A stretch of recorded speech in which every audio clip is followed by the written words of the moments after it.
মধ্যপ্রাচ্যের বিস্ফোরক অঞ্চল ফিলিস্তিনে এমন কিছু জায়গা আছে যেখানকার নাম শুনলেই কেঁপে ওঠে ইসরায়েলি বাহিনী।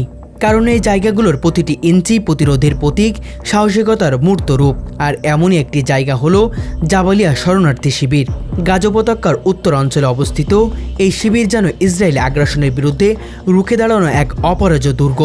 ইসরায়েলি গোয়েন্দা সংস্থাগুলোর চোখে জাবালিয়া এখন রেড জোন। বহুবার বিমান হামলা চালালেও এখানকার প্রতিরোধ গুড়িয়ে দেওয়া যায়নি, কারণ এখানেই ঘাঁটি গেড়েছে হামাসের অনেক অভিজাত ইউনিট, যারা আন্ডারগ্রাউন্ড টানেল থেকে হঠাৎ করে হামলা চালিয়ে ফের অদৃশ্য হয়ে যায়। জাবালিয়া শুধু একটি শরণার্থী শিবির নয়, এটি এক প্রতিরোধের নাম।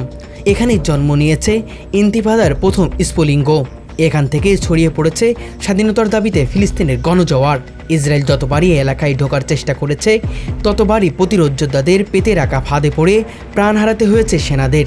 2023 সালে 7 অক্টোবরের পর থেকে গাজায় চালানো ভয়াবহ হামলাগুলোর অন্যতম লক্ষ্য ছিল এই জাবালিয়া শিবির। কিন্তু বারবার বোমাবর্ষণ, ধ্বংস আর রক্তের বন্যা বয়ে দিলেও এখানকার সাহসিকতা এক চুলও টানেনি। এখানকার নারী, শিশু ও বৃদ্ধরাও প্রতিরোধ যোদ্ধাদের পাশে দাঁড়িয়ে বলেছে, আমরা মরতে রাজি, কিন্তু মাথা নত করব না। শুধু জাবালিয়াই নয়, গাজার সোজাইয়া, খান ইউনুস ও বেইত লাহিয়া এসব জায়গাগুলো ইসরায়েলের কাছে আতঙ্কের নাম। বিশেষ করে সুজাইয়া এলাকা তো হামাসের এলিট কমান্ডারদের ছায়াঘাট হিসেবে পরিচিত। এখানে মাটির নিচে ছড়িয়ে থাকা পরিকল্পিত টানেল সিস্টেম আজও ইসরায়েলি গোয়েন্দাদের ঘুম হারাম করে রেখেছে। স্থলপথে ঢুকতে গেলে একবার নয় 10 বার ভাবতে হবে, কারণ এখানকার প্রতিরোধ বাহিনী শুধু অস্ত্র নয়, চেতনায় আরও শক্তিশালী। তারা জানে এই ভূমি তাদের পূর্বপুরুষের, এই ভূমি তারা রক্ত দিয়ে হলেও রক্ষা করবে। গাজার এই এলাকাগুলো এখন বিশ্বের সবচেয়ে প্রতিরোধ সংগ্রামী জনপদগুলোর প্রতীক, যেখানে প্রতিদিন শিশু পাথর ছুঁড়ে দিচ্ছে ট্যাঙ্কের দিকে, যেখানে মায়েরা সন্তান হারিয়ে বলেছেন, আমার আরেকটি সন্তান আছে, তাকেও পাঠাবো স্বাধীনতার জন্য। এই কারণে ফিলিস্তিনের জাবালিয়া, সুজাইয়া কিংবা খান ইউনুসে ঢোকার আগে বারবার হিসেব করে ইসরায়েলি বাহিনী ট্যাঙ্ক, ড্রোন, বুলডোজার নিয়ে এগোতে চাইলেও তাদের ভয় সবচেয়ে বেশি এখানকার অদৃশ্য সাহস আর লুকোনো টানেল যোদ্ধাদের। গাজার জাবালিয়া শরণার্থী শিবির এখন আর কেবল দুর্দশাগ্রস্ত মানুষের আশ্রয় নয়, এটি রূপ নিয়েছে একটি প্রতিরোধের দুর্গে। শত সহস্র বোমাবর্ষণ সত্ত্বেও এখানকার চেতনা ভাঙেনি। ইসরায়েলি সেনাবাহিনীর জন্য এ যেন এক জায়গা যেখানে প্রবেশ মানেই অনিশ্চয়তার অন্ধকার গহ্বরে পা ফেলা।